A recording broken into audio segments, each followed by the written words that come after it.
Welcome to our seniors. Welcome to the colleagues and the students as well. This is a picture taken from Stephen Covey's book, which I read it a long back. For those who have guessed it as a young lady, it's absolutely right. Those who could see an elderly woman in her late 70s, you're also right. So that's the topic for today's discussion. So if you couldn't figure if it was a young lady or an old woman and you couldn't figure out either of it, you could probably go back and look at Stephen Covey's book.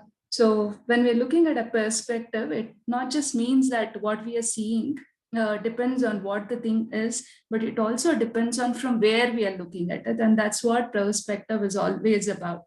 And learning is about how do we learn to take different perspectives from different people.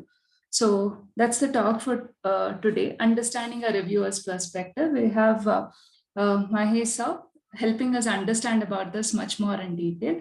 Over to you, sir. Thank you, Dr. Soumya. Good evening, everyone, and welcome to the last day of the manuscript,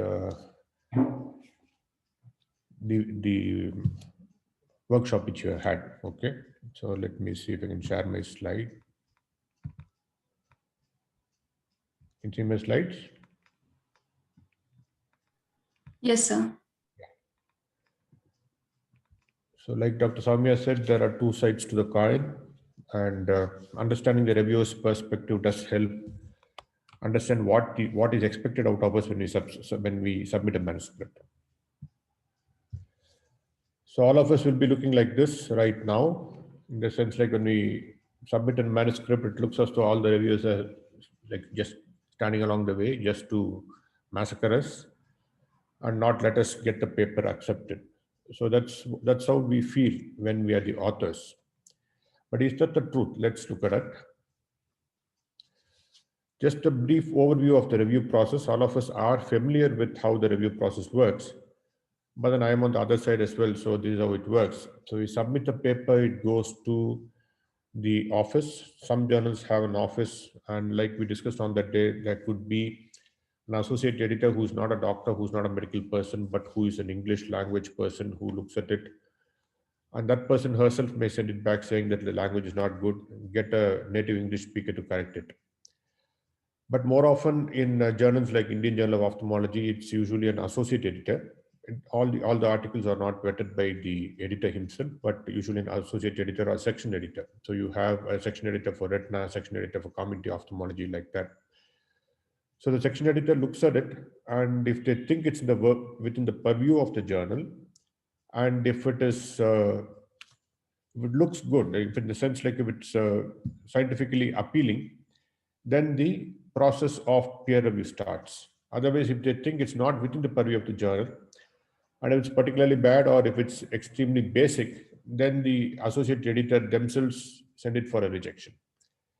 So that is when we get a letter very, very fast saying that like, thank you for submitting, and we get so many articles every day and every year, and when you have small fragment, a small percentage gets accepted or goes to the peer review process, please submit it somewhere else. So the faster the paper comes back, that means it has not gone to the peer review at all.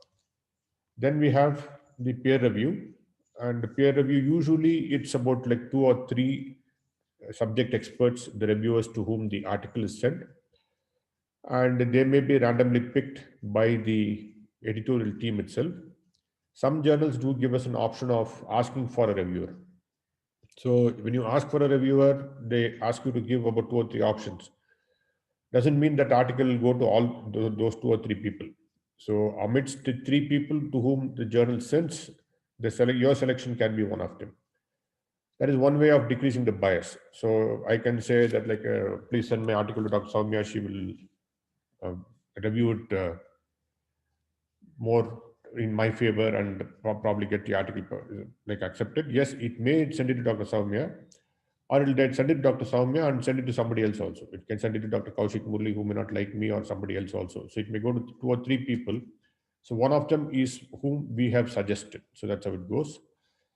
And subsequently, once the peer review process is done, as you can expect, it's about 2 or 3 people, and they have to take their own time. And usually, about 2 to 3 weeks is the time given for the peer review process to finish. And some of them may still not keep to the deadlines, and the journal board has to get the article back and see how it is. Like, so they may have suggested many uh, modifications, so which is then sent back to the author. The author looks at it and decides to revise it and sends it back. So here, though it says editor's decision, very often what they do is they send it back to the original reviewers to see if all the questions they raised have been answered or not. And if the questions have been answered satisfactorily, if all the reviewers agree, then the editor decides to either accept it or reject it. So some of the reviewers may be satisfied with the answer, some of them may not be. So ultimately, in which case it goes to another third reviewer, or sometimes the editor himself takes the decision. So this is the process in brief. And let's look at types of peer review: the single blind, double blind, and open review. Single blindness, the authors do not know the identity of the reviewers. So the article is sent, the article with the authors list is sent to the reviewers. The problem is, like, if I know them and if I don't like them, then I may be biased. So I may not review their paper favorably for them. So single blind is not a particularly great way of reviewing, but then, like, many journals do go through this single blind review review process. But more commonly, it's a double blind. Double blind in the sense, like, I don't know whose article it is, and the authors do not know who reviewed the article. At least in theory, that's how it works. So that way, I'm not biased. So if I don't like a particular institution, I may not like the articles coming from there. So, but like, so that's why they mask the name of the institution as well. So this double blind is the most preferable way of peer review. But as I mentioned, not all journals go through that. And open reviews, both authors and reviewers know the identity of each other. And here again, like in open review, the reviewers are given an option. So they ask me, do you want my name included in the review? So I have the option of saying yes or no. So if I've been particularly nasty and if I expect that the authors are likely to come back to me or give a contact on my head, then probably I can mask my name. Otherwise, like, I can, if I feel brave enough, I can put my name as well. So these are the types of peer review. And this is a list which I just pulled out of my CVS to the journals which I have reviewed. So most of the good journals are double-blind peer review process is what they have. So IJO is double-blind, BJO, eye, ophthalmology. The good ones are all double-blind. And there are some good ones in the single-blind as well. And most of the single-blind journals are usually open access ones. So PLOS is one. So where I do know the author's names, the list, the manuscript comes with the author's name, their affiliation, everything comes with that. So they're also good journals, but then, like, double blind process, the better one. But as I mentioned, like, some of the good journals are there in a single blind peer review process also. Open review is where you know the person who's reviewing the article, and the reviewer knows the authors as well. And these are usually the pay for publication ones. So usually you would not want to publish in these because they don't carry that kind of a weightage if you do publish in this pay for publication journals. So what are the peer review process? We just saw how the peer review process goes on. And what does the reviewer look at? So when we look at an article, what do we look for? So this is what it is. Evaluates the quality, validity of the science. So if it is a hypothesis which is being tested, so if it is a medication which is being used for conjunctivitis for that matter, so if it is just tap water, then you would know that, like, there is no science involved in that. So we need to make sure that, like, there is some scientific basis to the study which they are proposing, and it's a valid scientific basis. And to test it, what is the experiment or what is the study which they are doing? So this quality of experimental design, is it good? And the methods used to achieve this goal, are they appropriate? So this is the most important thing which we look at when we look at a study. If the hypothesis they are suggesting is good, and the design of the experiment to test the hypothesis, is it good? And the methods to achieve it, is it good or not? And subsequently, the reviewer evaluates the significance of the research. importance of the findings and whether it will advance the field and originality. So we can do 1,000 things as far as studies are concerned, but at the end of it, it should be a tangible result. So it should alter the way people practice ophthalmology. So will the results of the study impact the way we practice ophthalmology? Technically, the thousands of studies or 10,000s of studies which are being published in a year are all supposed to impact ophthalmology. So they may impact ophthalmology in a very, very small way or in a very large way, but they should have an impact. It should not be just for the heck of publishing there. So even if it's a case report, somebody else tomorrow sees that case report, looks at those features and then matches them with the patient they are seeing in a clinic and seeing if it matches. So there should be a tangible benefit. So it should have an impact on the practice. So that is another thing which we look at. So research should not be for the sake of research, but it should ultimately have a tangible result. That's another thing which you look at. And third one is the reviewer identifies any scientific errors and references that are missing or incorrect. So if the methodology has some mistakes in it or something they could have analyzed differently, if the statistical methods are not all right, then once again they said that this is not the way to go about it, change the way the analysis has been done. Last is the reviewer may identify any typographical or grammatical errors, but this is the least important of it. So that's expected to be done by the authors. But as like we have been talking about in the last few days, the science is the most important part. Language is the second priority. So you look at science, if it is strong, then the language can always be corrected. So I borrowed the reviewer pane from IJO. So this is pretty much exactly the way it is listed. So we did talk about what the reviewer is supposed to look at. So scientific reliability, if the study is reliable or not. Originality of the work, there's something which is very, very important. So nobody wants to just copy.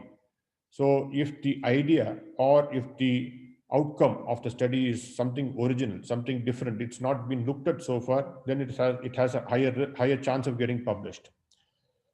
Ethical aspects have been taken care of, adequacy of abstract, the approach or experimental design, all these have been given scores. If it is appropriate, if it is poor, if it is very good, excellent. So this is how we go about grading a particular study. Conclusions, interpretation, relevance of discussion, references, and figure table. And this is another most important. Is there a new message from the manuscript? So if your manuscript has a new message and it's an original idea, then there is a high chance of it getting accepted.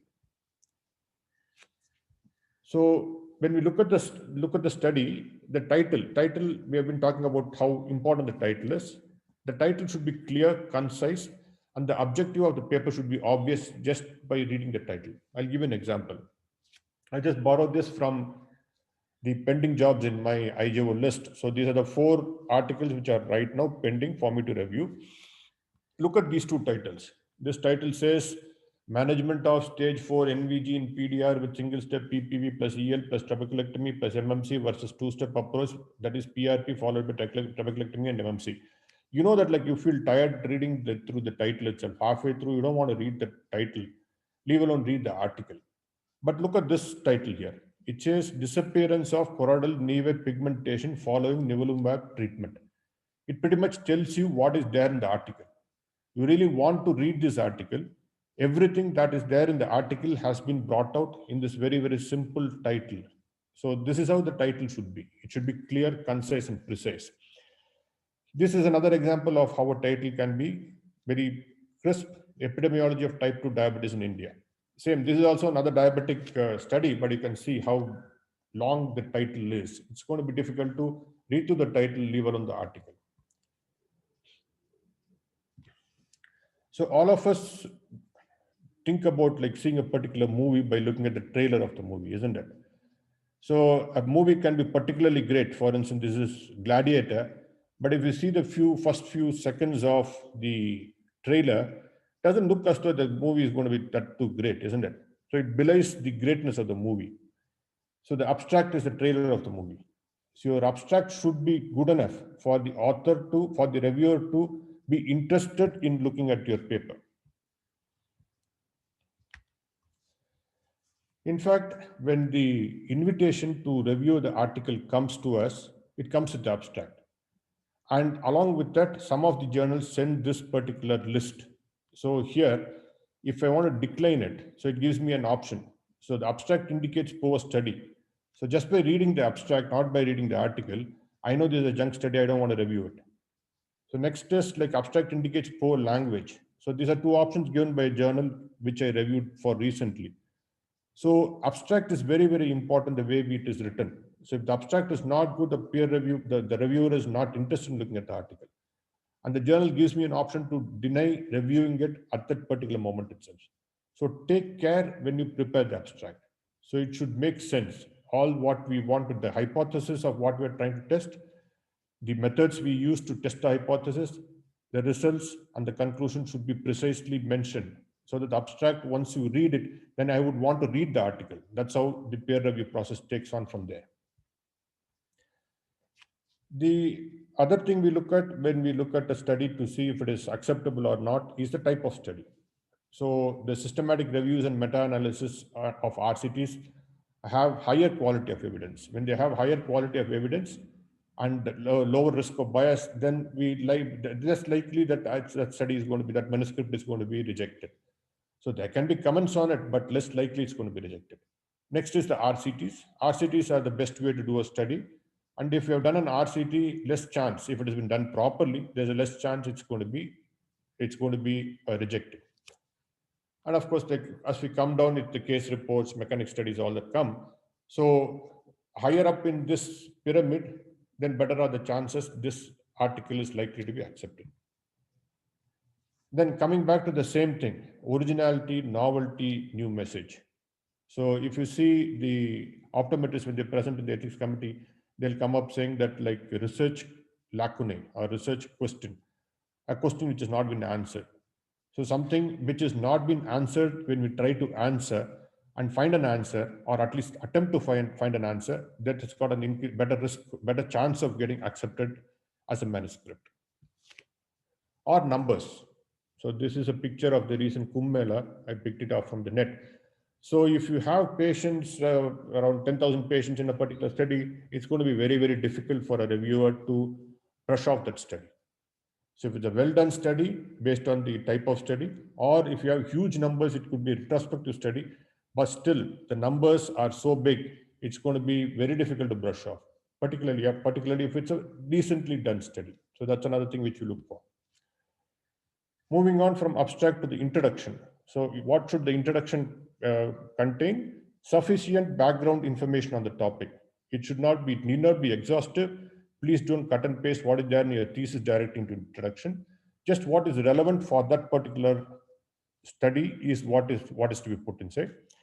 And at the end of the introduction, the aim and hypothesis of what the authors want to suggest should be clear. So if this is clear, then subsequent steps also become clear. Now, moving on to methodology, we look for, are the methods used appropriate to test that particular hypothesis? And by just looking at the methodology, can any other person just reproduce the study by reading the methods? So if it's a surgical step, so are any crucial steps missing? Like we did discuss about the Squint article, Dr. Soumya said that she couldn't put the photograph because of limitations imposed by the journal. But then like I didn't think that I could reproduce it as to where I should take the stitch because that particular crucial step was missing.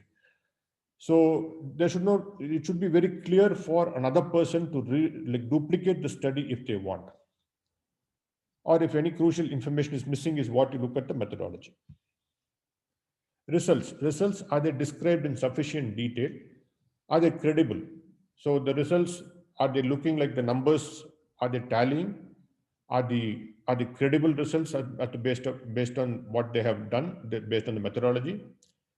And another important thing is the information present in the text. Is it the same as tables and figures? This is another area where we go wrong often. So you will find 24 eyes in the results section. And if you go down and add up the eyes in the tabular column, it would be 26 or 27. It's a very simple mistake, silly mistake, but then like these things do happen. So better to counter check to see if the numbers mentioned in the text as well as the tabular column are good or are the same or not. Because that raises a question. So have they just put numbers just like that without doing a study? So or have they're so careless that they don't know what they're putting there and here? That leaves an impression on the reviewer. They don't want to take it forward. And again, are the tables and figures necessary? So when you do a study like a thesis, you generate a lot of data, and it's our like we have this impulse to put everything there. So on 15 bar diagrams and then pie charts and different colors and different tabular columns, nobody has the patience. Nobody wants to go through so much of data. What is relevant is what they want. So what is relevant? Only those tabular columns, those figures have to be placed. Too many figures, too many tabular columns, turn the reviewer off. Moving on to discussion, is the discussion focused and clear? So if we talk about retinal attachment, we don't talk about Custodes and how he did the balloon for making a retinal attachment surgery and things like that, or how Aruga took a suture and did the buckling. No, that's not what it is. So if you talk about pneumoretinopexy, start with pneumoretinopexy and what are the prior studies which they have been done. As I mentioned once again, like nobody wants to like blow through all this words to see if it makes sense. So it has to be clear and crisp to the point. And again, the conclusion should be drawn from the results of the study and not from elsewhere. So another author's conclusion, we don't take it into our study. The study, what we have done and what conclusion we have reached is what we should be discussing. Next is, does it address the limitations of the study? This is very, very important, because when we put forward these are the limitations of our study, that indicates that like we are unbiased. We are just presenting our results as it is. We are not trying to say that, like we're not trying to prove ourselves saying that our study is great. No, any study will have limitations and best is to mention them there. And any anomalous results, are the results like what it was in the previous publications, or our results are totally different? So in case they are different, why are they different? So these have the authors discussed it. If the authors have discussed it and they just said like, oh, our results are great, then I have a question. So is their scientific methodology good? Are they telling the truth, or are they just pulling a fast one from a hat and then putting the numbers there? Then you start questioning the whole study. So best is to make sure that like, if there are anomalous results, try to justify them, try to give reasons as to why they are anomalous. And then subsequently, it's better to put the implications and relevance of the results to clinical practice. Ultimately, everything boils down to clinical practice. So it may be a great study involving the rarest of the rarest diseases, but at the end of it, like is that study which I'm reading to approve it for publication in the journal, is it relevant to clinical practice is what I would be looking at. References, it need not be exhaustive, but at least the most relevant studies should definitely be included. Are they cited properly? Once again, if it is not cited properly as per the journal's specification, and puts the reviewer off. So if they can't even do a simple thing like reading instructions and following it, so why would I sit around wasting my time looking at this article is what the reviewer would think. Are they in the correct format is another thing we should look at.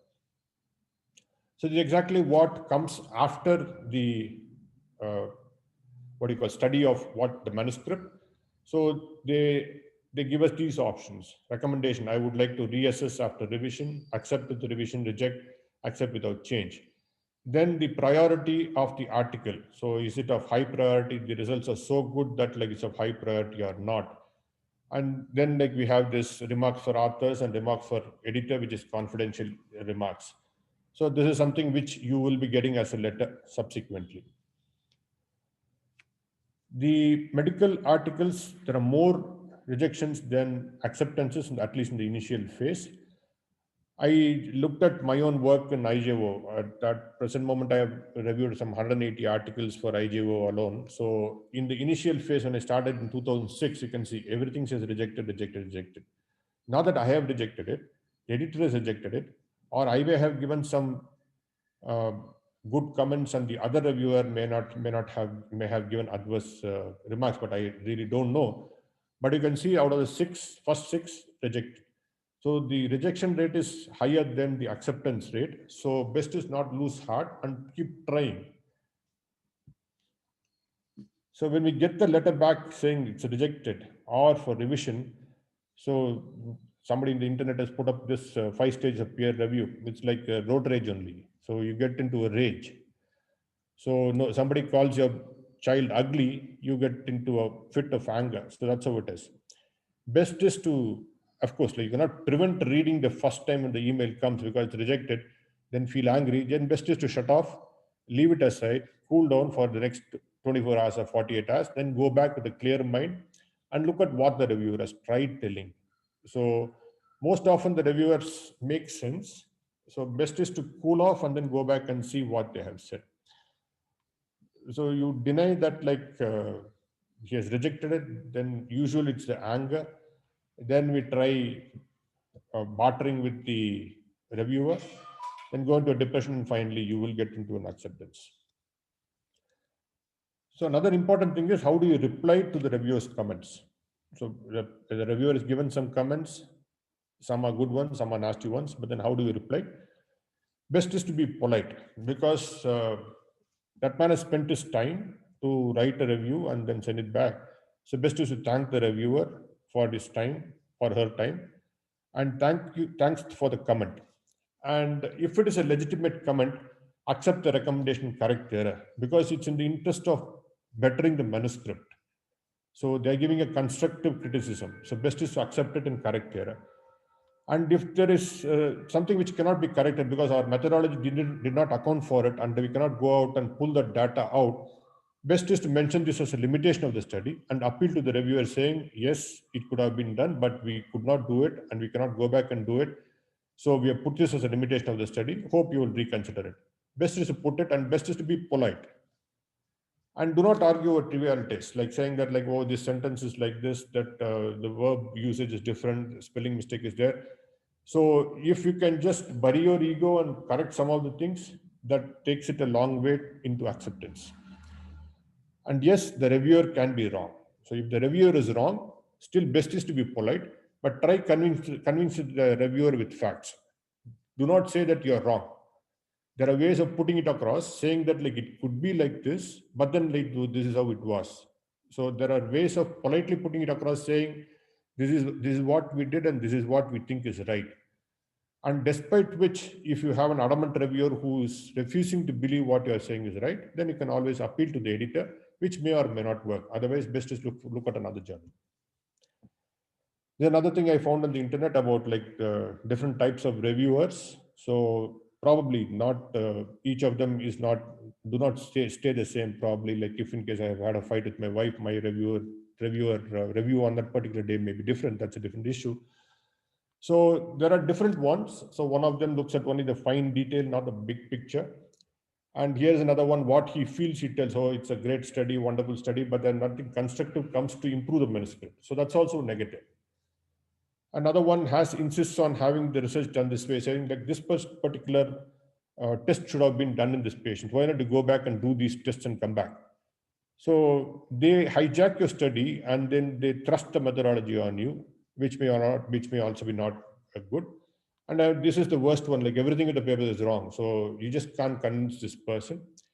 And now there's another one who reviews in the last moment and then sends one saying which is minimalist and least useful, saying, oh, great study, some 2-3 alphabetical correction, like grammatical correction they give and then finish with it. It doesn't further your manuscript. The whole thing of peer review process is also to improve the manuscript. That's another thing which we need to understand. And ultimately, you do have some reviewers who are balanced and constructive, who point out things which you can constructively improve your manuscript. You should take it. And there are those people who just can't be pleased. They ask for the impossible and kill the paper. And there's another one for whom there is no error in any study. Everything is good. So wonderful study can be published. So that again is, as I mentioned, not too good for the manuscript. So we did discuss some of these published articles in the last few days, and found that how errors were there, which could have been corrected. So the peer review process did not go the way it should have. And then there is another one which probably delves so deep into the paper that they find more information or more things, more conclusions than what we have found. So there are different type of reviewers, but then, like, the bottom line and the truth is that we don't have the option to choose. So wherever it goes, we try to see if we can get across to them and make sure that, like, we have done a good study. So the peer reviewers have been having we look at them like villains. So what do they get? So they're ultimately the same human beings like us. In fact, like, we have started off with writing papers, and then once you keep writing papers, then the journals acknowledge you, and then they think that you're worthy of reviewing papers, and then you become a peer reviewer. So most often, nothing. So you just spend your own time and your own energy in reviewing a manuscript, and within time limits set by the journal, and get it back to the journal. And some journals do give us something. For instance, the Sage publications gives us complimentary online access to all journals published by Sage for about 2 months. And Elsevier gives 30-day access to Scopus and things like that.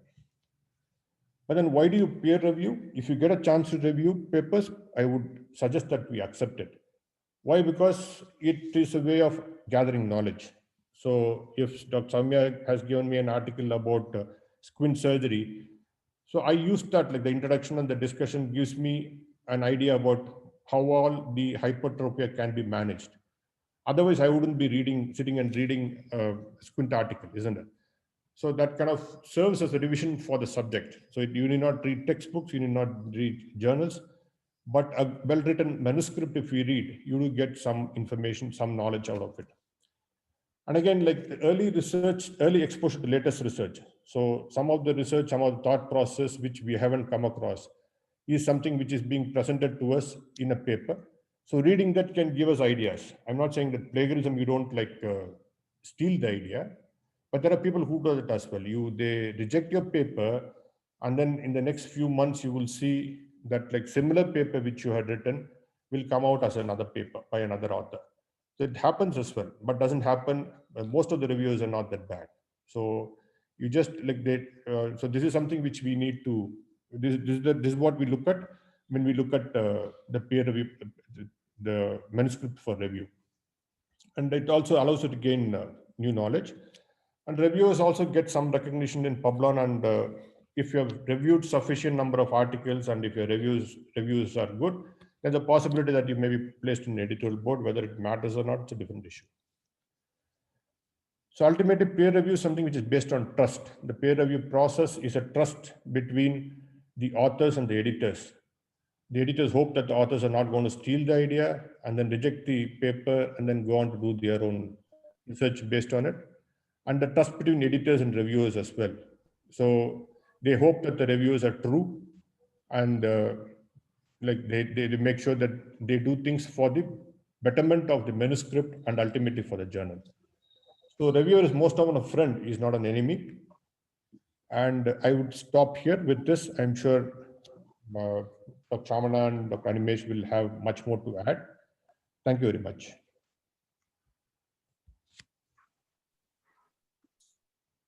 Thank you, sir. Thank you for the wonderful talk. I mean, that was a true perspective when you sit in the other chair, how it feels like than just sitting as an author.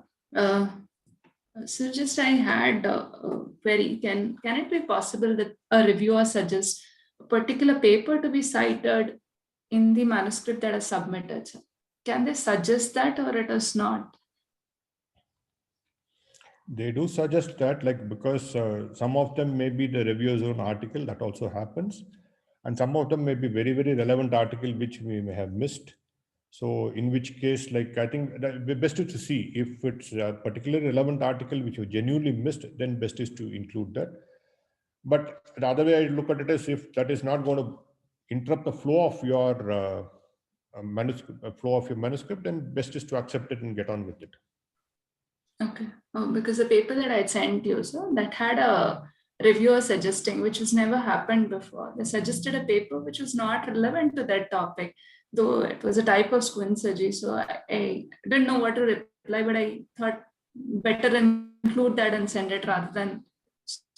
I don't know whether it was the right thing to do or otherwise. Yeah. It's absolutely irrelevant. It's possible that Sorry, sir. if it's absolutely irrelevant, it's possible it was the reviewer's thing also. Reviewer's own article, which they are trying to get it inside. That happens. Okay.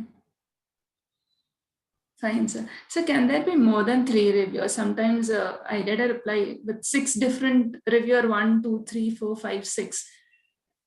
there will not be much information from each of it, and everything has one line. Like one of the paper that I've shared today had similar kind of a thing written by 6 of them. Why do they get 6 reviewers on board to edit one paper?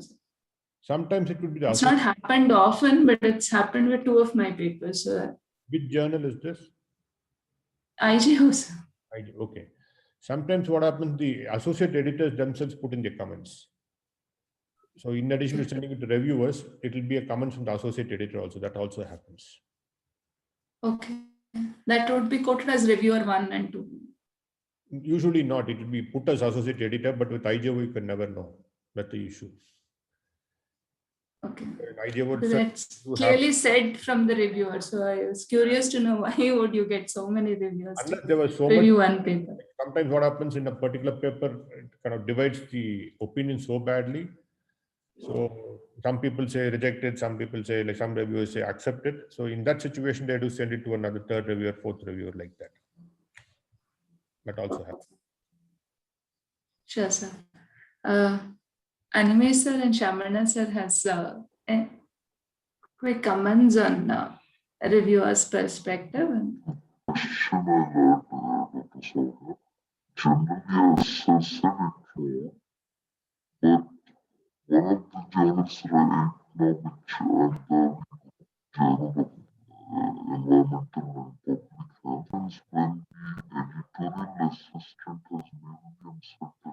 Dr. Animesh, if you're speaking, you're sounding, I think like there's a Alien. you're sounding like an alien, really. I thought there was some problem with my systems. No. It's that's how I'm hearing it as well.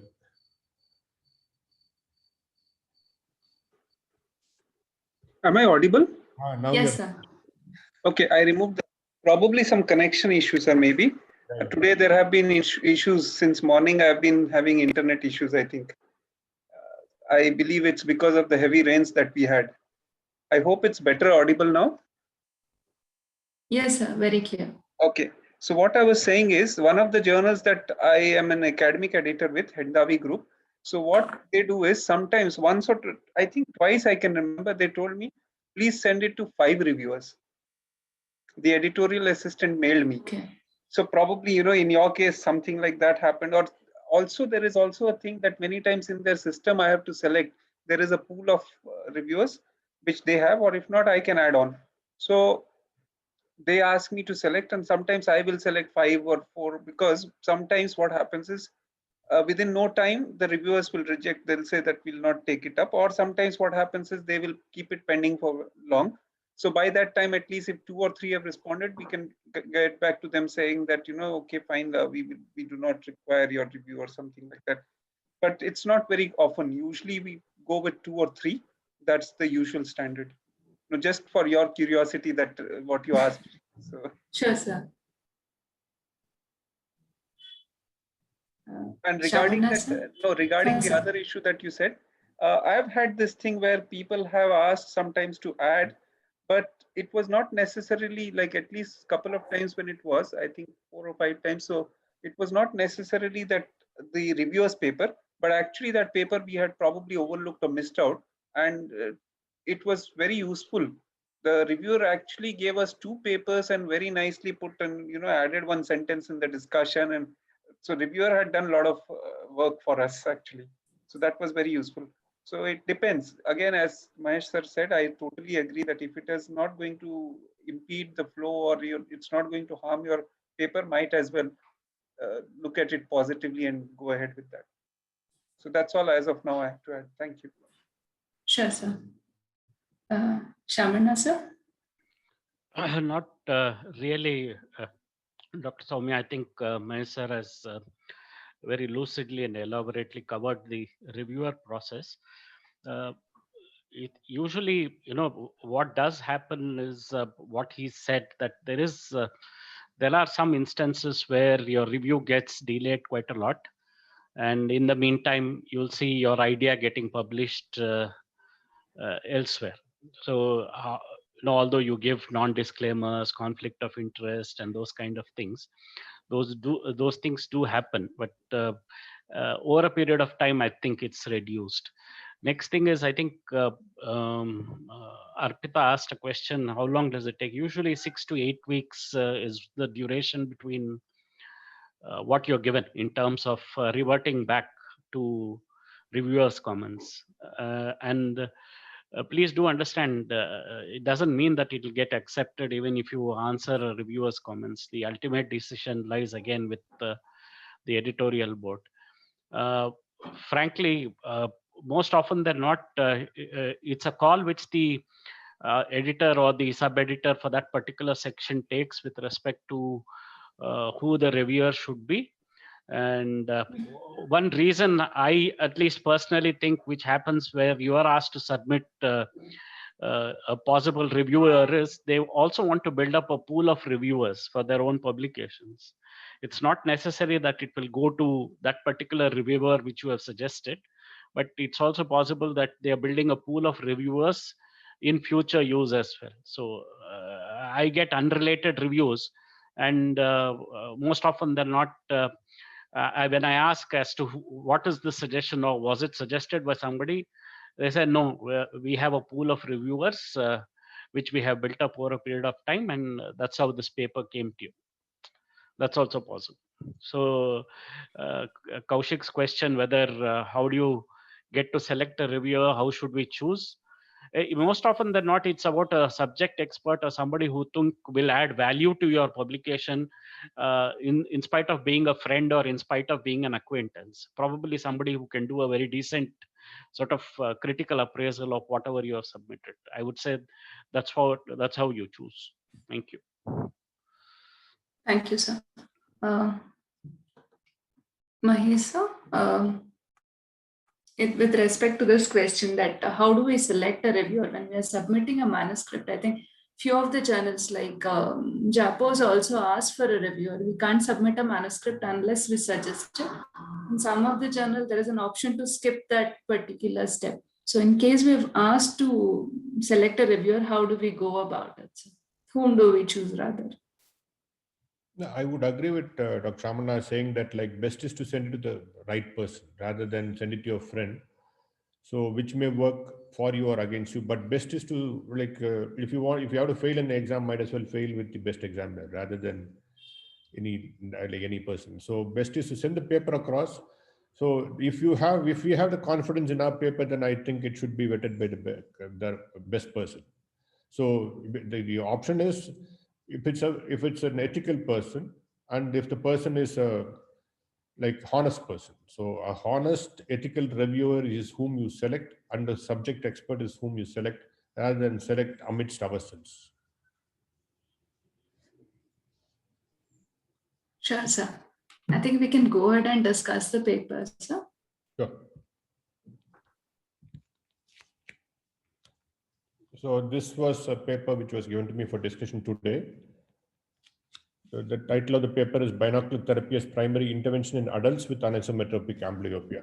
So in essence, what they have done is to make the adults play video games with a particular software to see if the amblyopic adults, their vision or the stereopsis and things like that improve.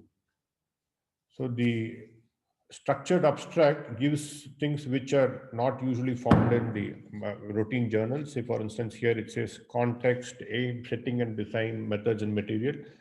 The subtitles are not the classic ones which were given. So I hope that the authors have identified a particular journal and that journal is asking for these subtitles.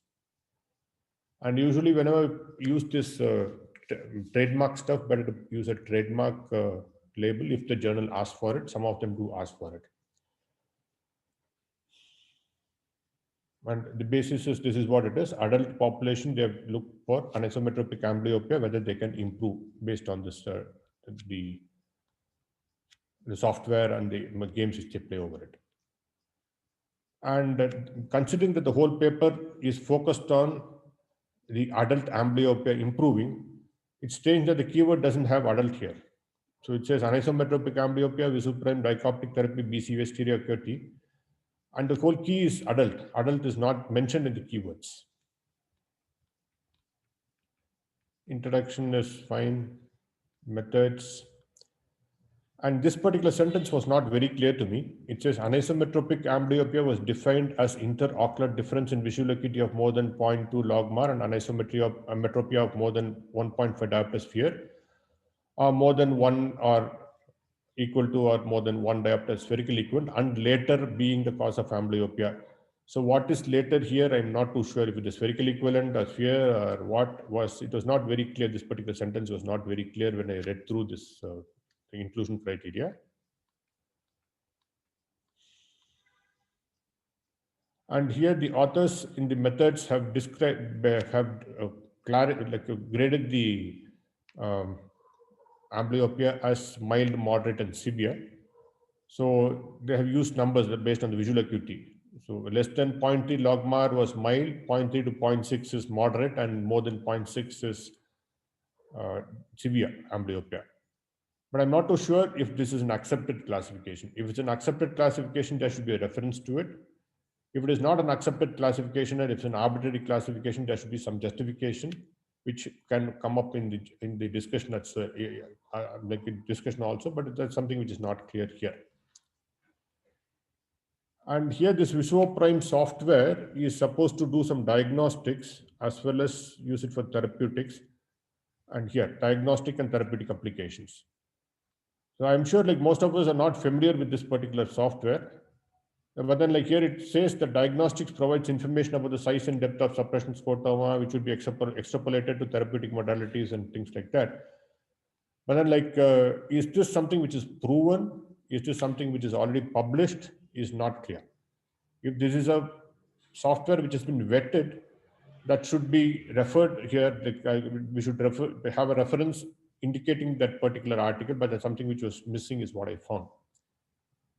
And here, the same software, it says it also improves pursuit accuracy, accommodative amplitude, and spatial accuracy, and reduces crowding phenomena and improvement in information processing speed.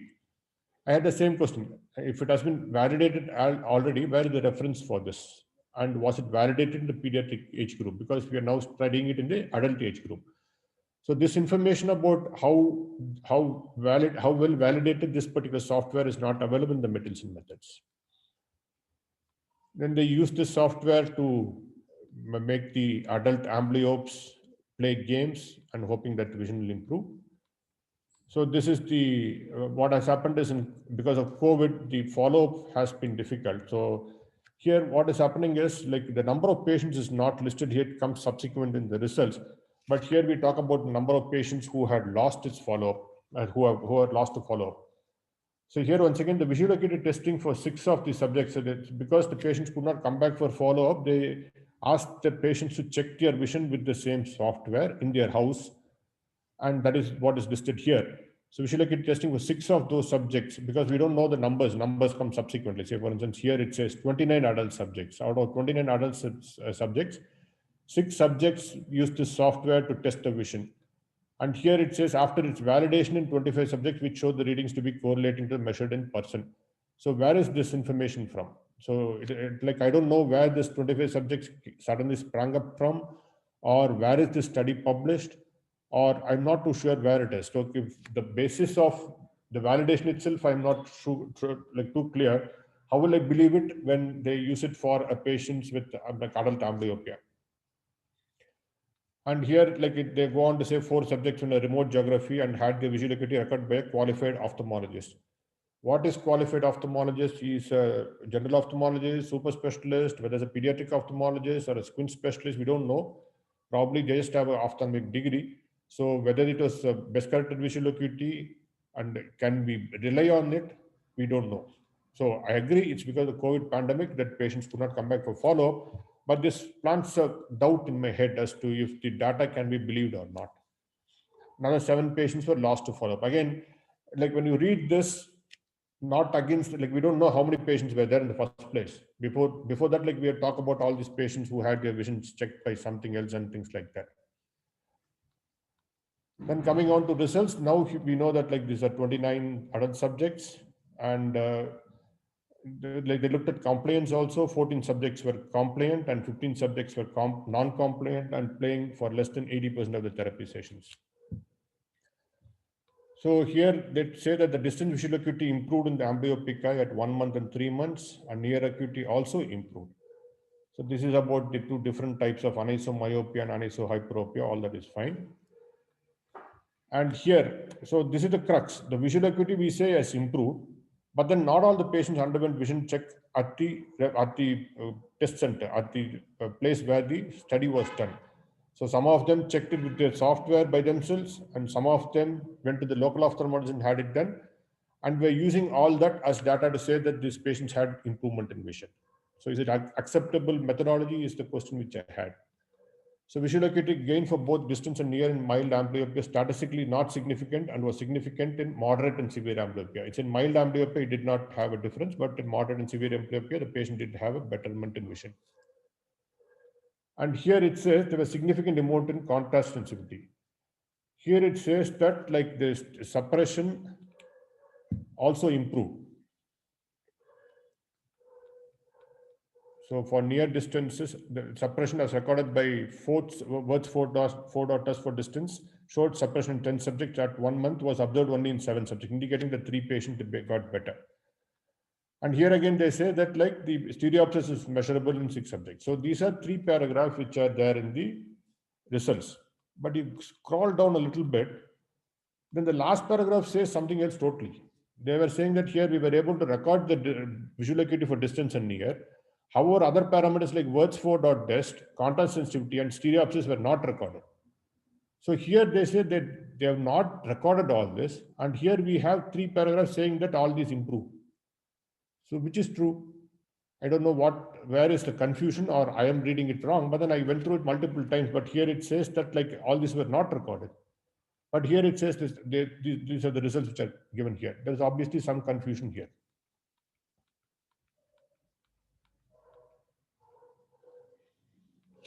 So this particular, the paragraph says that like no studies pertaining to the effect of binocular therapy in a particular type of amblyopia to compare our results, which it says.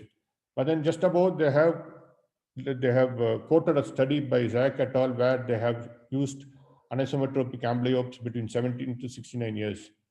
So why they have quoted this, and then here in this particular paragraph they say that there are no studies to compare it with. And the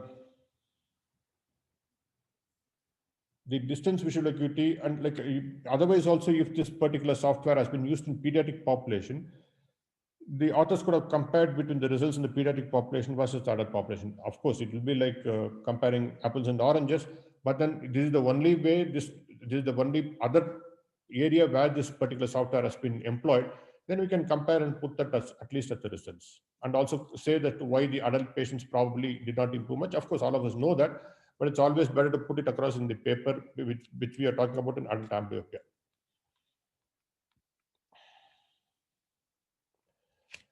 And another observation the authors make is that the patients, some of them were compliant, they did 100% of the time they played on the games.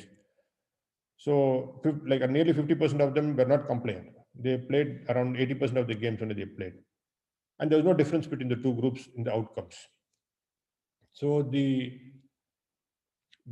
inference they draw from this, saying that like patients, compliant patients and non-compliant patients, is that even lesser therapy sessions would suffice. I'm not sure if you have really looked at methodology was not strong enough to say that like if you play lesser number of games, you'll still have the same mission. And if you play more number of games, you still have the same mission. I don't think the study was designed to make that distinction. So we would have expected the people who are less compliant to have poorer vision, but they had equal vision. So there is something wrong in the way either we study the results, or this is one of the like inferences. I agree, but then I don't think this kind of sounds hollow if we say that like this is the inference we make out of it, and say that like okay fine, you don't have to play 100% of the time the game, play it lesser, you will still have the same results. We still don't know, but then that is the inference which is made, and particularly because the vision has not been checked all the time in a standardized way, isn't it? So some have been checked with the software, some have been checked with the local ophthalmologist. So it's a little difficult to make this particular inference. And here another study which says that like these patients were the binocular therapy was given at 4 weeks, and at 1 month showed a visual acuity of gain of like 0.08 logmar. And additional 4 weeks of therapy for children with no gain in visual acuity did not benefit further, suggesting no role of additional therapies is the strengthening point for the above study, above the inference which they have made. But then the issue is like for 4 weeks they did not gain, doesn't mean that they may not have gained subsequently. This is again a very, very short follow-up for visual gain. So I'm not too sure if this is a supporting argument for the previous statement which has been made. Another statement which has been made here is like disinteresting games and work pressure made subjects to be non-compliant. So where does this statement come from? We did not know, we didn't ask the people whether it was interesting game or disinteresting game. We didn't ask them about their work pressure. Then how are we making a statement like this saying that like work pressure made these patients non-compliant? So this is nothing which has come out of our methodology or our study. Best is to not make statements generalized like this in a scientific study. And here again, like most of the subjects enjoyed the therapy sessions and no adverse events noted in any study subjects. So there is no information on this in the results. So do we have anything like these were the adverse events we looked at, and did we ask them, did they enjoy these therapy sessions? The results of that is not available, but then we make a statement like this in the discussion suddenly. And here again, like we make another statement saying, in this regard, Visuprime was a great tool for evaluating visual acuity. But where is this information? Have we compared it with the best corrected visual acuity Snellen chart or a logmar chart and then saying, yes, this is equivalent? This information is not there. At least that was not the crux of the study at all. But then we make such an observation in the discussion. This is something which we can avoid. So those are the criticisms which I had in this particular paper. Again, like look at the references, how they are quoted. So this is cut and paste. This is very clearly cut and paste because it says British Journal of Ophthalmology. Usually you will put it as BRJ Ophthalmol. And usually the months, depending on which format you're using, if it is for IJO, they don't use this July and the issue date and all that. Here again, like Indian Journal of Ophthalmology is spelled as Indian J Ophthalmol. And in the next, we put it as Indian Journal of Ophthalmology. So this is not a standardized format which has been followed in referencing. So I'm done with this. Thank you so much. Thank you so for much. the review. I think there's been a little overlook from our side because we were editing it twice. We sent it in one particular format, and then we changed it to another format, and then in between.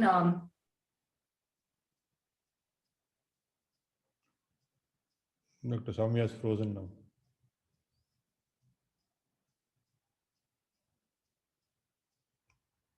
Yeah, Arpita, you can complete for Dr. Soumya. Yes, sir. Sir, that was actually the validation of the Visuprime software. They had been previously using that software on all sort of like big children or the adults, and which I have taken it. And on asking that all, there is no particular study or anything done on that. So I'm not sure about that validation part. And that COVID thing in the end, we have taken 25, all the subjects have come for a 1 month follow-up, and only 6 people for the 3rd month follow-up, it was a problematic.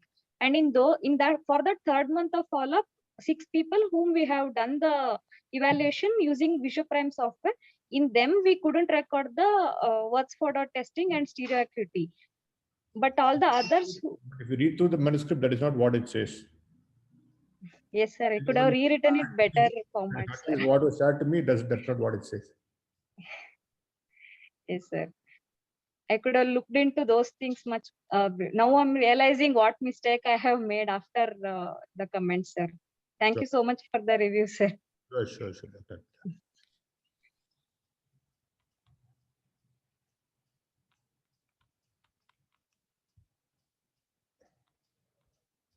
I think Dr. Soumya has dropped out. She's back. Sorry, sir. Sorry, sir. No issue. There is a little issue with the network. So thank you for your valuable input, sir. I think there's been a little miss. That is what I was mentioning. in the formatting of it, since we submitted it to two different journals, and the last edit probably she missed that COVID-19 thing was put in the end, towards the end, telling that this was one of the things. The 3 paragraphs which you mentioned basically was with reference to those follow-up patients where we didn't have the data of all of them. And a couple of binocular parameters could not be recorded in all of them. So probably that was not explicitly mentioned in the words. Probably could have, we'll look into how we could better it in that way. She did explain that. She did explain that. Okay. So, but as I mentioned, like when you read through it, it doesn't appear like that. It appears as though it's not been done. That's what it is. Correct, sir. Yes. That's another like example for Arpita, that like you should keep your edits numbered and date it so that you know which is your latest edit, and don't pull out the old edit and send it along. She said that is the final manuscript. I didn't actually look at it, sir, because we had just sent it. I thought she had the final one and she'd sent the link across. So we could have, yeah, Arpita. Go ahead, Arpita. We look into all these parameters, sir. Now I am realizing what I have made the mistakes while writing the manuscript, sir. Sure. So can we have Anime sir to discuss the paper? Sure, Dr. Soumya, I'll just share that. I hope I'm audible, and this time I'm not sounding like an alien, I hope. Though the network has been, it's very clear. But in between I've got, even when sir was trying to, share his views on the paper, previous one just now, I kept getting prompts on this thing saying that, internet connection is unstable. So I hope it won't be an issue. Let's see. So this is a paper which all of you had reviewed it, sir, over and over through this workshop. The author has gone back and incorporated all the inputs and then sent this paper. So that's why I included this. Okay. So that it would be a great exercise that your inputs are all there. I think Mahesh sir had reviewed this paper previously, sir. Okay. So, okay. I didn't realize that. Anyway, I have reviewed it from different perspective, my perspective. So again, I think this can further improve, I feel. So the title said coping, and you can see the screen that I'm sharing, right, Dr. Soumya? Could you please confirm? Yes, sir. Yes, sir. So the title says coping and perceived social support in glaucoma patients and their influence on treatment, adherence, and disease progression. I was wondering if we could modify it, and I have given 2 options from what I could think of. So coping and perceived social support and their influence on adherence to treatment and disease progression, in patients with glaucoma. So this is one. I thought this will get a better perspective, and here I'm trying to focus on that. And the other one is a little catchy one, that does coping and perceived social support influence adherence to treatment and disease progression in patients with glaucoma. So this is the other one. This is what I felt. Again, you can think of. I'm not sure why, you have study design and subjects separately after the objective, because methodology would have included that. I don't know if a particular journal is asking in particular way like this. Otherwise, I would have expected this to be a part of methodology in the abstract. So that's something which I thought.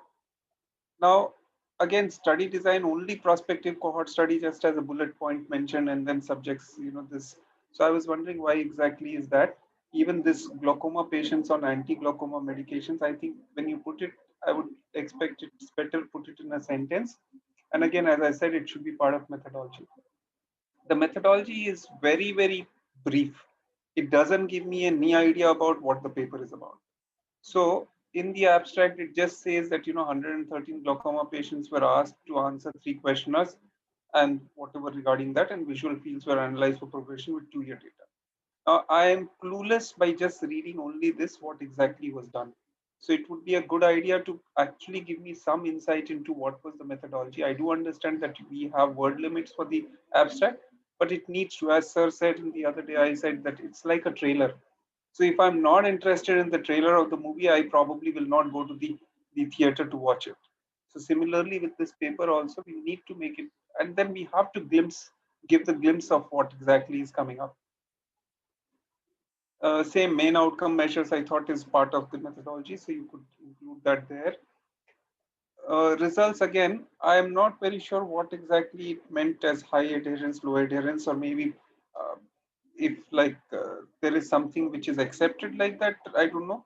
But I thought like that again was a little misplaced for me. Now, here again, the conclusion says there is no association between coping strategies or perceived social support with progression of disease or adherence to medication. But in the previous section in the abstract, I have not seen anything which suggests that except for those two p-values, which are one is for the family history and the other one is for history of glaucoma surgery. So I was wondering why did that suddenly come in the conclusion here? So it has to be coherent. It has to be with the findings, what is being described, at least some of them have to be there. Maybe you can add additional conclusion, fine, but at least something to give me that idea, because even the paper title talks about coping strategies and social support. So that has to be there. Coming to the introduction, I thought this disability, the cause of disability, that could have been referenced. And I think there are some things available which can be used. So reference for that would be a good idea, I feel. Now, other than that, I thought the whole introduction, the purpose, it's not serving it well, though it has improved probably from the earlier, as you said. But then here we are talking about coping style, and then we are also talking about social support and defining it. But then stopping at that and just saying one sentence about, strong social support is known to be associated with psychological well-being, and it can alleviate negative impact of stressor, and it can help in whatever. But I feel, this is my comment here, that building a better case for the justification of this current research would make it stronger. And that would make the reader feel, okay, let me see what exactly they have. And that would be a good thing even for reviewers. How social support can be of help in compliance or adherence, also in the progression of disease. So that can be built in here. So this is what I would suggest. Now here, Shaman sir could probably endorse or maybe add on to that. I felt that you need not say, when you are already saying it's a cohort study, non-randomized, non-interventional. I don't think that extra adjectives or qualification is required. Generally, like for us, it would be cohort would be like that. So I thought this was not required. I have edited a little saying that I personally feel clearance is not a good term to use when you use IEC or Institutional Ethics Committee, though I have seen it in published papers also.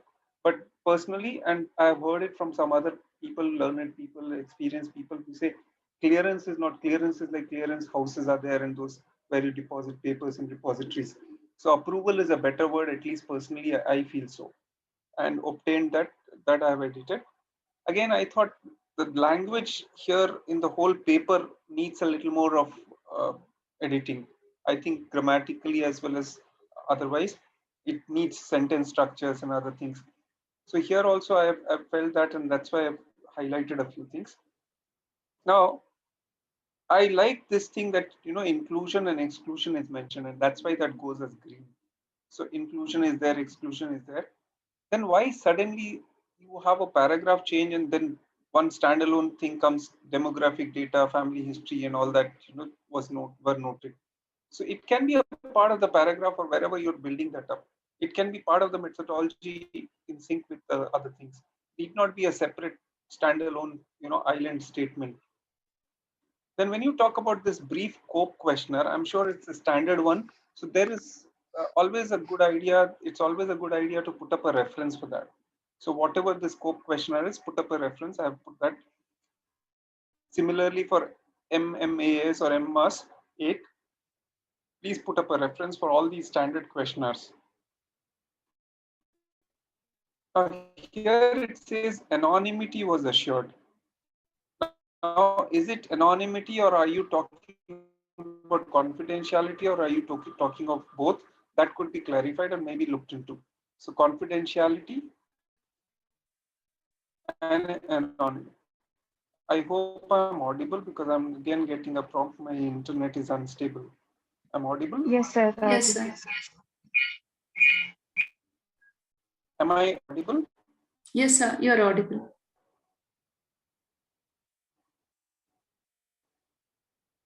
Okay, thank you. Right. So anonymity and confidentiality as and questionnaires are provided, and maybe it will be provided later or something. But since it was mentioned, I've just said that it was not available to me, so I could not really check or verify this. Now, it's a good thing that you have mentioned about questionnaire was done here, though you have referred to a paper in Saudi Journal, but there are other resources as well. But that's no problem, and I'm happy that at least something, and standard thing has been followed. And I did look at that paper. I have not gone in detail, but that paper looks good. It's mainly about the anesthesiology related, I think. Here I was a little confused about, you have talked about uh, the visual field analysis, and then it's talking about that enrollment and then 1 year follow-up. But what I understand from the next sentence is that you have tried at 3 points. That means 1 year prior to study, then currently, and then 1 year post. So then that's how it is a 2-year data, if I understand correctly. And is it only up to 2 years? That is right from the previous 1 year back to the 1 year later? Or is it more than that? I was not very clear. So that's why I've just highlighted. But more than that, what I also feel is the whole thing would be much more simplified if, other than the writing part, you also put up a flow diagram. So you put up a flow diagram with a methodology and then timeline. It will give a very good and very quick impression, and people will understand, the reader will understand that what exactly was done. So I thought that would be a good idea. That would also tell me properly about how exactly the cohort was and all that. Now, since the paper title talked about coping and support mechanisms, personally I felt, that's why I put a comment generally for results. The figures do not depict. There are 3 figures which you put up. All those 3 figures never depict anything about coping and support mechanism or whatever and its influence, which is the crux of the paper, as I believe. So I think it would be a good idea at least to have a table or a figure which will depict that, because that's the main issue of the paper here. Now, as I said, language editing is an issue, so that will require some bit of reading and editing. Now, yes, here, see, you have put up in the title in the figure itself. Like the other day, Janani was also telling that, use those functions probably. I think it would be a good idea.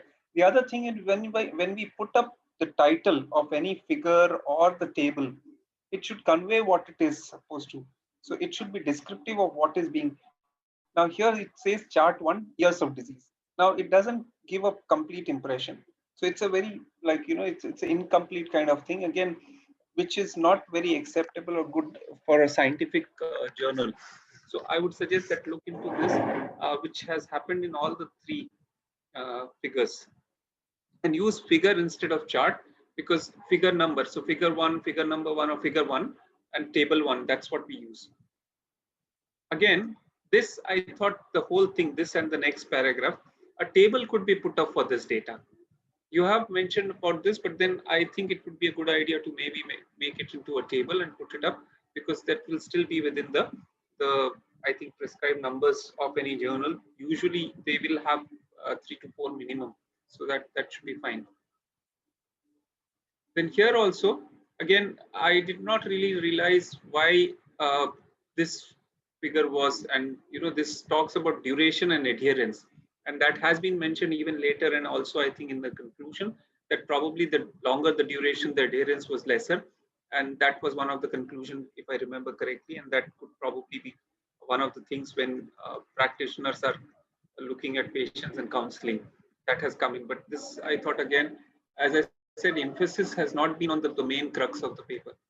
This part with number is to be avoided, that we already told earlier. So here it says no found to be associated.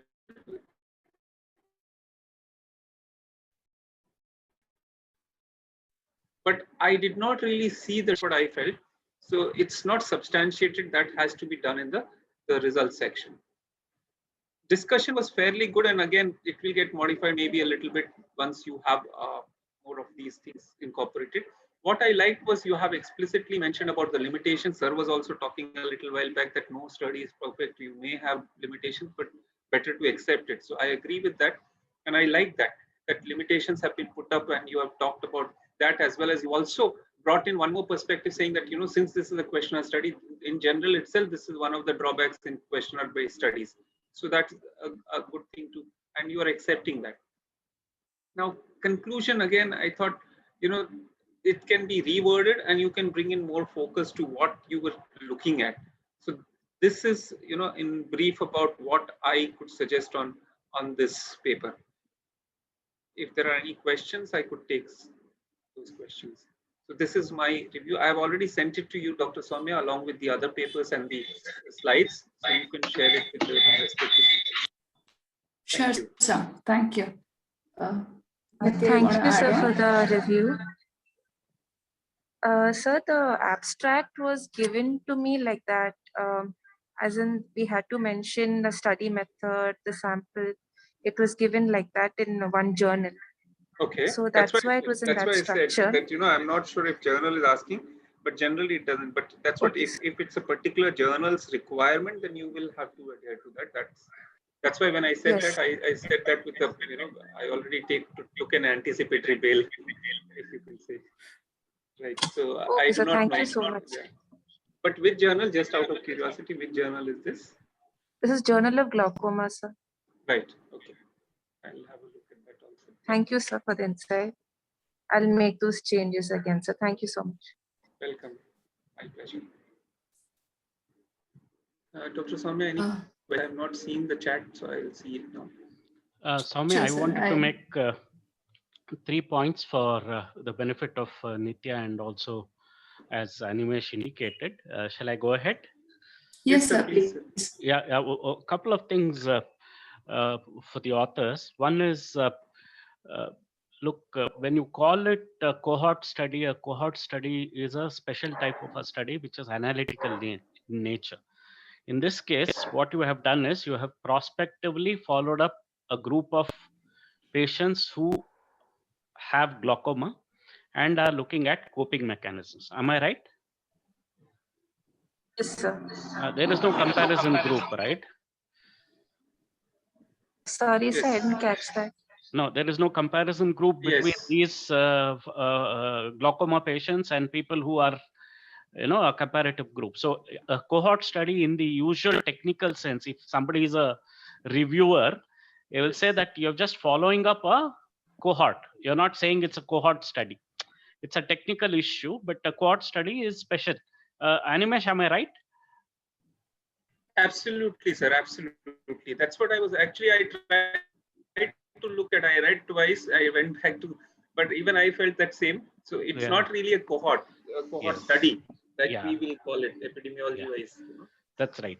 Second, Nitya, I think it's also important for us when we use validated questionnaire which have been validated elsewhere, and when you translate it, I think a little bit of piloting or pre-testing or validation within the circumstances. You say, for instance, you've used it in Kannada, you've used it in other languages, Indian languages as well. How does it perform? How do you actually get equivalence with respect to the responses you are looking at? Is an exercise which you need to carry out.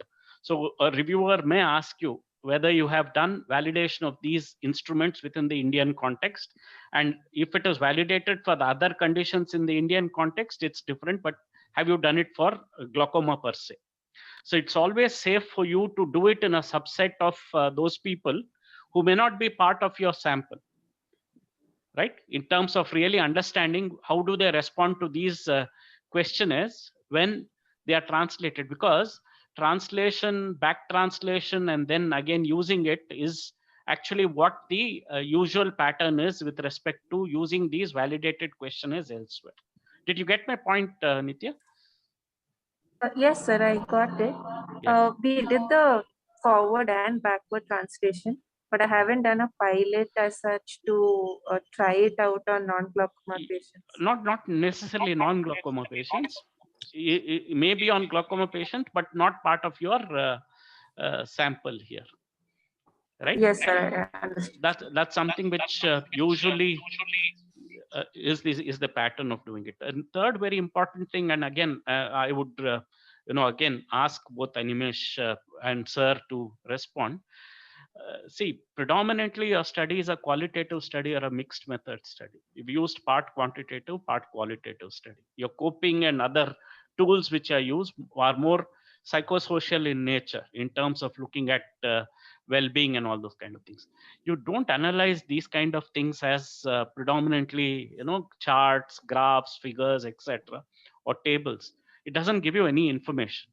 So if there are parts of these questionnaires which needs to be analyzed as a thematic analysis or a qualitative analysis, you should do it as well, because that is one thing which I saw missing from the whole results.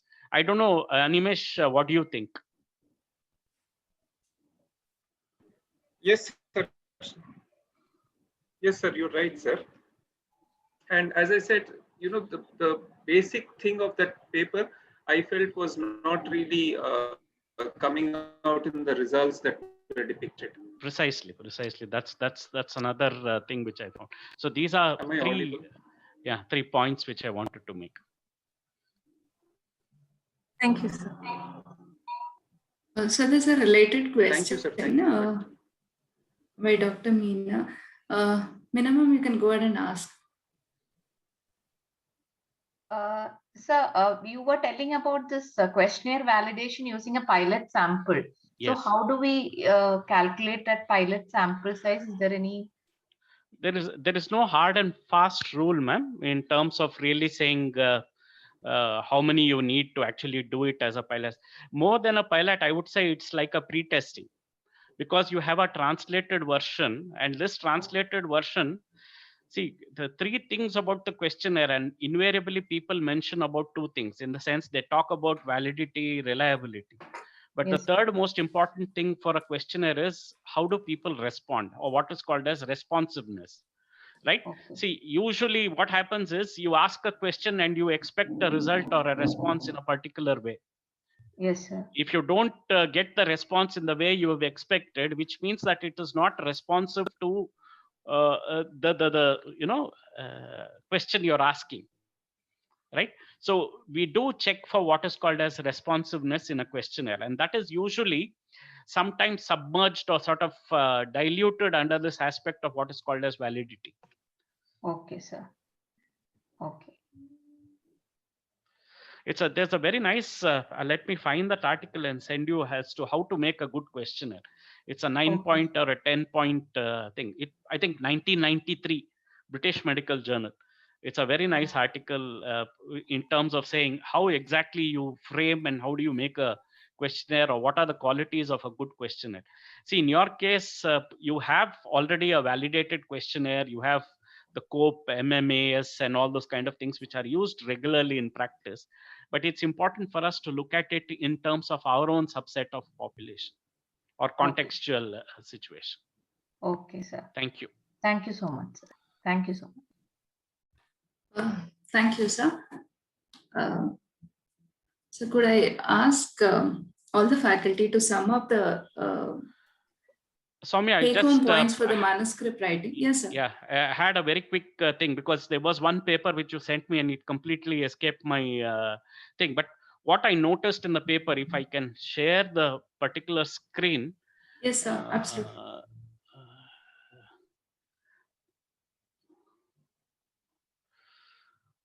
This is precisely what you had sent, I guess, isn't it?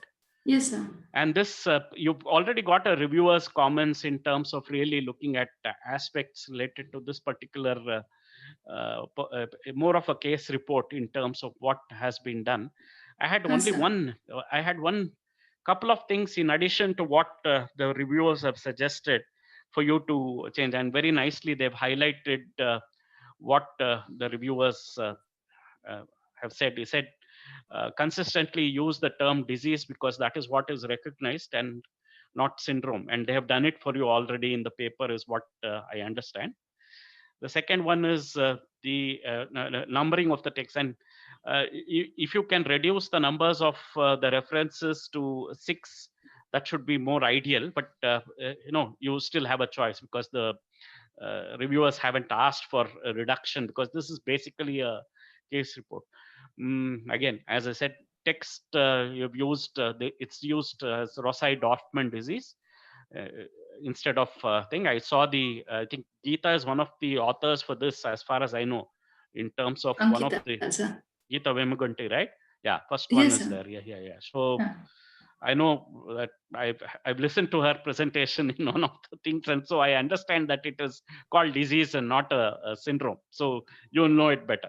So I think consistent use of that term. The other thing, the point which I thought is, what is the value of this particular case report? What is that you're saying? Is it the last sentence which says that it's important for us to consider imaging and tissue biopsy in all the presentations which come like this? Is that the take-home message? Yes, otherwise it would be just missed as a intracranial mass lesion causing an optic atrophy and not looked into detail.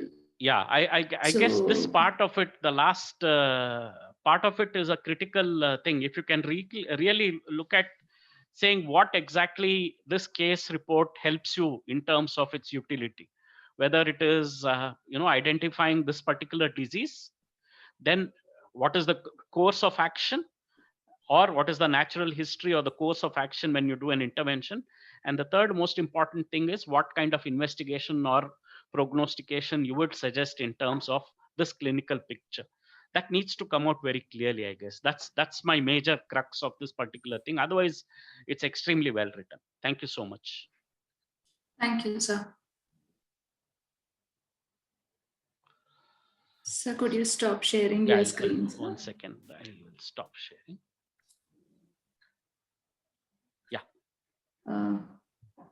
So we've learned a lot in the last 6 days with respect to hearing and looking at our own papers being reviewed.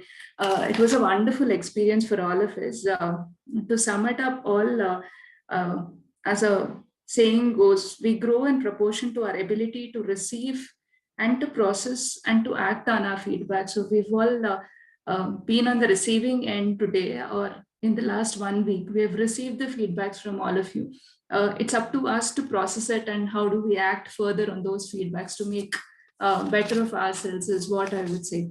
Thank you very much, sir. To sum it up all, could I have all the faculty to share 2 or 3 quick take-home points with regards to the manuscript writing?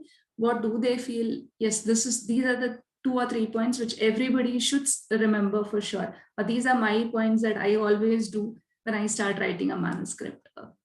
We could start with Shamana, sir, first. No, I have only one point to make. I think there is a lot of feel-good factor in terms of attending such sessions and listening from everybody, etc. The feel-good is very good. You feel good that you have learned something. But unless until it is translated into real, writing a manuscript and submission and going through that process and the apply, no reply thing which all of us have gone through, I think that is very critical for us to understand, and also take it in our stride. I don't think so we should get disheartened, demotivated, not right. Like I said the other day, start small, think big, and pursue your goals. All the very best. Thank you very much. Thank you, sir. Mahesa? Thank you, Dr. Soumya. It was actually a wonderful learning experience for me. So learning from everyone. So it's always like it's never one way. It's always both ways. So if you teach also, you learn. You listen also, you learn. So either way, it was a very, very good learning experience. Only take-home points is, it is not that it's insurmountable. It's just a question of when the tide will turn. So sometime one paper gets accepted, then it's an avalanche of every paper will get accepted subsequently. So you've probably hit that hang of how to write a paper, that's all. And best is to be honest and humble. So those 2 things will make sure that like the manuscript comes out well, comes out true. And if you're honest, then there's an extremely high chance of it getting published. Thank you, sir. Anime, sir? Thank you. First of all, I want to thank everybody, and I really admire, the Sankara Academy and Sankara Group of eye hospitals, because every time, you are taking this further. Last few years, I've been associated, so I can say that. And of course, Shamana sir and I have been for the last couple of years. So I think it's really nice, and I think this will definitely help. Having said that, I think what I would suggest is uh, perseverance is the key, not to give up. I will tell you, when I started off, I had no idea about these things. I was a faculty already, and 2 years into being a faculty, I had not published a paper. So my first paper when I started off, again because of one of my friends' insistence, and then my first good paper in a Elsevier journal. After 6 rejections from different journals, the 7th time we succeeded, and that was learning the hard way. But we didn't give up. So that's why it's nice to say that, and nowadays more avenues are there, so of course it's easier, and you are having these kind of trainings. What I would suggest is, please remember what you're trying to convey. And that's why today's paper, what I analyze, or even Shamana sir said, he was asking, is that the last sentence that key message? Why is that? Because what do you want your audience or the reader to take home, to get from there? So keep that in mind, keep that focus. The other thing is, keep it simple. Keep it very simple so that people understand it. There's no, no merit or no greatness in making it so difficult or flowery that you are probably trying to floor everybody with that, but that's not going to really make a difference. So these 2 things, very simple things, I would like you to remember. With that, thank you so much. And I've also learned quite a bit. Thanks to Mahesh sir, Shamana sir, Shubhas Babu, and all of you. Thank you so much. Thank you, sir. Dr. Subhash? Hello, am I audible, Soumya? Yes, Hello. Subhash. Yeah. Hello. Yes, Dr. Yeah. Subhash, you're audible. I agree with. I agree with many points which were made by Dr. Animesh sir. So to sum it up, I would say, don't be a reluctant researcher. So many of the time we would be most preoccupied with our work and would not document what we are doing.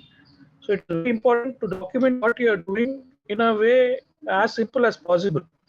And that is what gets translated into research many a times, because many people would not be aware of what exactly is happening at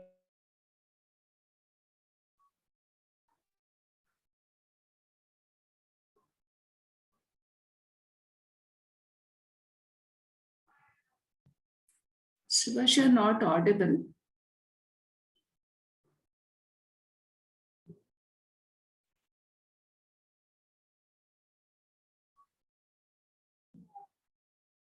Subhash, can you hear us?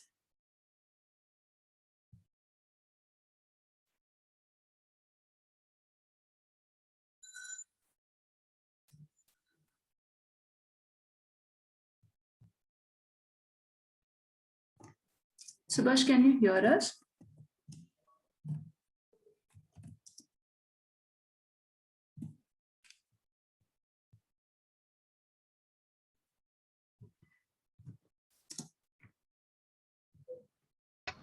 I'm not able to hear you actually. Hello? Can you hear us now?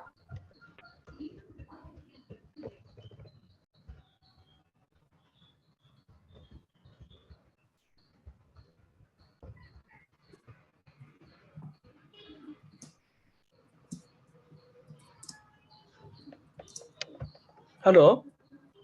Hello. Yeah, Dr. Subhash, I can hear Hello? you. Can you hear us? Hello. I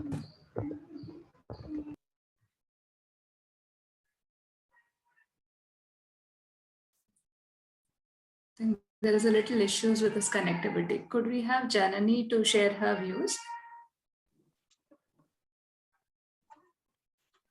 Hi, firstly, thank you so much for having me on.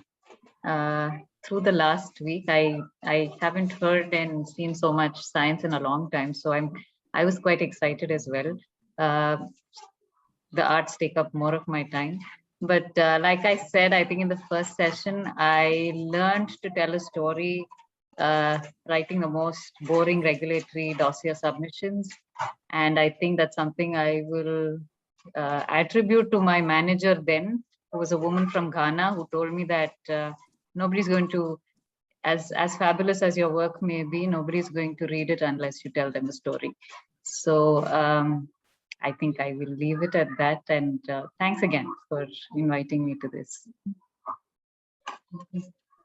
Thank you so much. Dr. Subhash, can you hear us now?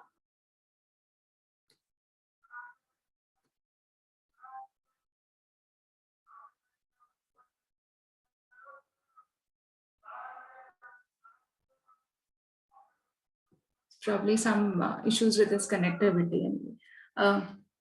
Could I request everybody to switch on their videos that we take a quick photograph?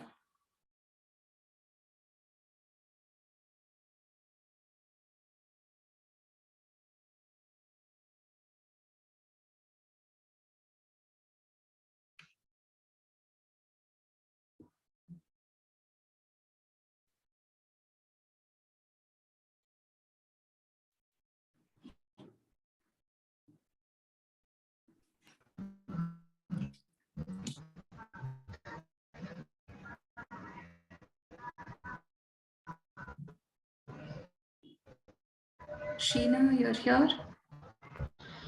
Hello. Hello, Dr. Subhash.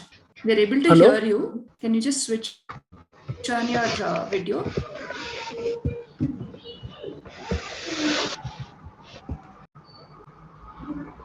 I'm sorry, Dr. Swami, I'm not able to hear people speaking.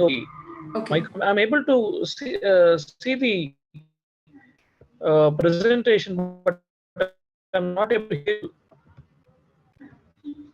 Okay. Probably you could type it in the chat.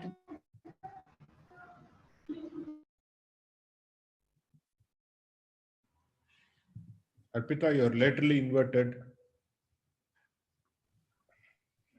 And Anand is in somewhere in outer space. Sir has a virtual background, I believe. I know.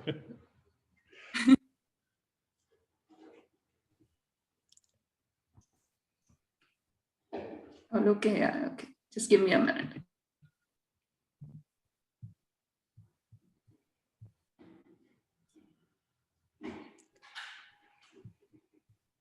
And ask one more person to click as well, so that in case I have made a mistake in taking the picture. I've done it. Thank you, sir. I don't want to be missing out. Then just one sec, sir. I'll take off the other screen as well. I don't see a lot of people switched on the screen. Shalini, Mayur, Neetu, Bhavna, Manija ma'am, Umesa, Shweta, Deepika, Surabhi, Shalini. All proxy attendance. Venkatraman sir. Manager ma'am, Mayur, Neetu, Umesa, just waiting for you to switch on your videos to have a quick picture.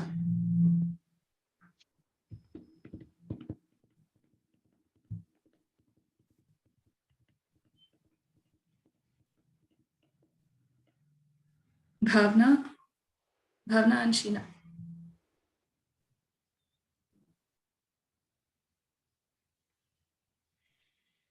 Somebody's fan is seen.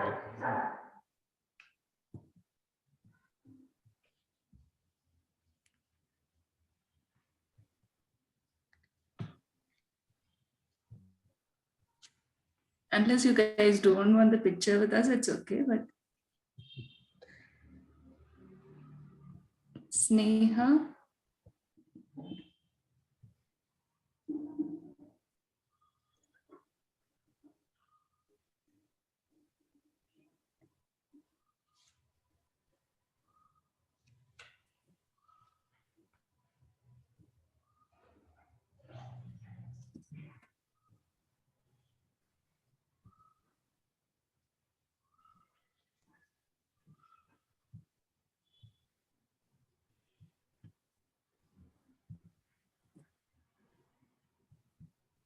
Okay.